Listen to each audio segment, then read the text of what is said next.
मी advocate Nita Sawant Kavitkar, Shiv Sena महिला जिल्हा प्रमुख. तसंच माझ्यावर इतरही पदाधिकारी इथे आहेत. तालुका प्रमुख सौदागर मॅडम आहेत, सगळ्या सरपंच आहेत. आज इथे मुद्दामहून आम्हाला ही प्रेस घेण्याचे कारण म्हणजे जे काही रुपेश राऊळ उबाटाचे, तसेच राजन तेली ज्याने आत्ताच नव्याने प्रवेश केलेला आहे उबाटामध्ये, असे जे आहेत ह्यांनी भाईंच्या विरोधात ज्या काही वावड्या उठवलेल्या आहेत की भाई साड्या वाटतात, भाईच्या तर्फे साड्या वाटवल्या जातात, ह्या ज्या काही वावड्या उठवलेल्या आहेत ह्याच्याबद्दल आम्हाला खास करून सांगायचं आहे. कारण रुपेश राऊळ गेले 5-1 वर्ष भाईंबरोबरच होते, त्यामुळे त्यांना माहीतच असेल की भाई ईद असू दे, गणपती असू दे, दिवाळी असू दे, प्रत्येक वेळी सणाला मदत म्हणून त्यांनी केलेली आहेत. प्रत्येक सणाला त्यांच्याकडून ज्या गोष्टी काही पुरवल्या गेल्या आहेत ह्याचं त्यांना रुपेश राऊळला माहीतच आहे. असं असताना आता अचानकपणे रुपेश राऊळला जाग आली का की आता साड्या आपण इलेक्शनमुळे भाई वाटतात असं वाटायला लागले का? मुळात ज्या साड्या वाटल्या गेल्या त्या गरबांच्या महिलांसाठी वाटल्या गेल्या होत्या. कोणत्याही प्रकारचं त्याच्यामध्ये इलेक्शन डोळ्यासमोर ठेवून किंवा राजकारण करून भाईंनी वाटलेल्या नाहीत. कारण भाईंचा स्वभाव सगळ्यांनाच माहीत आहे. वेळोवेळी जे गरीब असतील त्यांना मदत करायच्या, त्यांच्यापर्यंत आपल्या आवश्यक गरजा पुरवायच्या, हे एकच ध्येय भाईंचं आहे. महिलांचा विकास व्हावा, महिलांच्या हाताला काम मिळावं, हे भाईंचं स्वप्न आहे. आणि त्यामुळे जे काय वावड्या उठवलेल्या आहेत रुपेश राऊळने, त्याचं सर्वात प्रथम रुपेश राऊळने उत्तर द्यायचं की जे राजन तेली आहेत उबाटामध्ये आता प्रवेश केलेले आहेत, त्या राजन तेलीच्या विरोधातच कित्येक वर्ष आणि कित्येक दिवस रुपेश राऊळ बोलत होते, वागत होते. आणि ज्यावेळी राजन तेली प्रवेश केला त्यावेळी रुपेश राऊळ काही तिथे हजरही नव्हते. त्याच्यानंतर ते रुसले फुगलेले. तर आम्ही सगळ्या महिलांच्या शिवसेना आघाडीच्या वतीने मी त्यांना एक प्रश्न विचारू शकते की अशी कोणती पैठणी, किती लाखाची पैठणी रुपेश राऊळना उबाटामध्ये प्रवेश केलेल्या राजन तेलीने दिली, ह्याचं पहिलं त्यांनी उत्तर सांगावं. आणि त्यानंतर आमच्या भाईंसारख्या चांगल्या माणसावर त्यांनी टीका करावी किंवा त्यांच्या विरोधात पावलं उचलायची असतील तर ती उचलावीत. कारण आम्ही कोणालाही घाबरणारे आहोत. कारण भाई हे सत्यवचने आहेत आणि नेहमी सत्याच्या पाठीशी राहणारे आहेत. आणि हे सगळ्यांना आपल्या मतदारसंघाला सगळ्यांना माहीत आहे. त्यामुळे आता नवीन कितीही जरी अशी अळमी उगवलेली असतील त्या अळमींना पुरून उरणारे असे आमचे दीपकभाई केसरकर आहेत. आणि त्यांचा विजय हा आमच्या शिवसेना महिला आघाडीतर्फे ठामपणे होणार आहे, ह्याचं मी आश्वासन देत आहे. माझं नाव यशस्वी आनंद सौदागर. मी आजगावची सरपंच आहे आणि सावंतवाडी तालुक्यात प्रमुख आहे.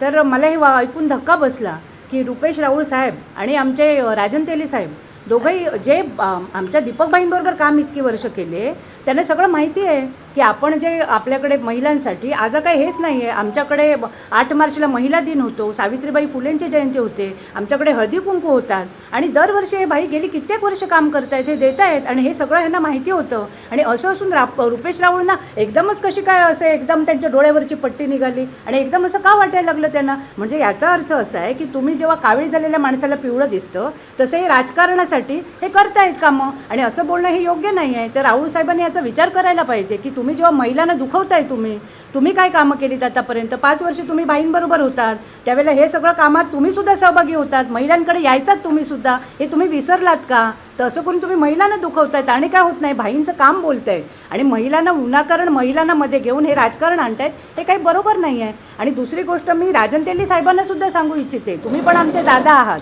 हो, भाई आम्हाला इतकी वर्ष करतायत. आपण परवाची लोकसभा आम्ही एकत्र केलेली आहे. राणेसाहेबांच्या विजयासाठी आमच्याबरोबर तुम्ही राजन तेली साहेब पण होते. आता तुम्हाला तिकीट मिळत नाही म्हणून तुम्ही तिथे गेलात. मग असं असताना तुम्ही भाईंना आतापर्यंत आम्ही काम केलं, त्यावेळेला पण आम्ही ही कामं केलेली आहेत. मग असं असताना आता तुम्ही महिलांना साड्या वाटल्या म्हणून विनाकारण का बोलताय? तुम्ही काय केलं हे पण तुम्ही सांगा ना. भाईंचं कारण उगीचच भाईंना बदनाम करण्यासाठी असं बोलणं हे चुकीचं आहे. मी माझ्या गावात सांगते ना, भाईने कितीतरी विकास कामं केलेले आहेत. आमच्या महिलांच्या पाठीशी नेहमी भाई राहतात.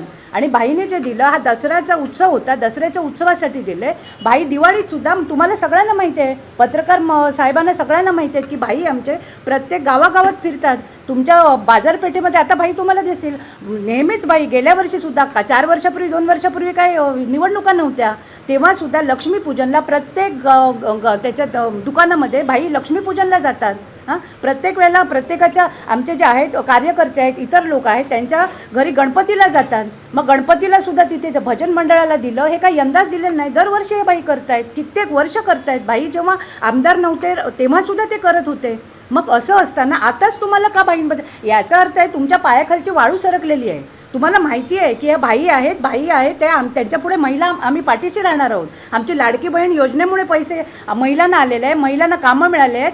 कित्येक कोटीची कामं बाईने आमच्या कित्येक कोटीची कामं सिंधुरत्नाच्या माध्यमातून महिलांना आम्ही दिलेली आहेत आणि ह्याच्यामुळे भाई 100% निवडून येणार आहेत हे त्यांनाही माहीत आहे आणि म्हणून हे महिलांच्या विरोधात करतायत. मला जाता जाता या दोन्ही दादांना, आमचे राहुल दादा आणि आमचे राजन तेली दादा, दोघांना मी सांगू इच्छिते, भाई जर आम्हाला साड्या देतात तर तुम्ही पण द्या ना. उद्या दिवाळी येते आहे, आमच्या महिला वाट बघता. आम्ही तुम्हाला काही नाही म्हटलं का? तुमच्या साड्या घ्यायला पण आम्ही इथं बसलो आहोत. आमचं असं करा, तुम्ही पण आमचे लाडके दादा आहात आणि तुमची पण हे आहे. तुम्ही पुढच्या वेळेला आम्हाला करा, 8 मार्च येतोय तेव्हा पण महिलांना द्या, साड्या द्या, आम्हाला वस्तू द्या, आनंद आहे. आणि मी तुम्हाला येत्या दिवाळीच्या त्यांना शुभेच्छा देते. आमच्या महिला वाट बघतायत, जरूर यावं त्यांनी द्यायला. धन्यवाद. आमचे दिवसभरातले सर्व अपडेट्स, ताज्या घडामोडी आणि थेट लाईव्ह पाहण्यासाठी सबस्क्राईब करा, लाईक करा कोकणचं नंबर 1 महा चॅनल कोकण 7 लाईव्हचं YouTube चॅनल.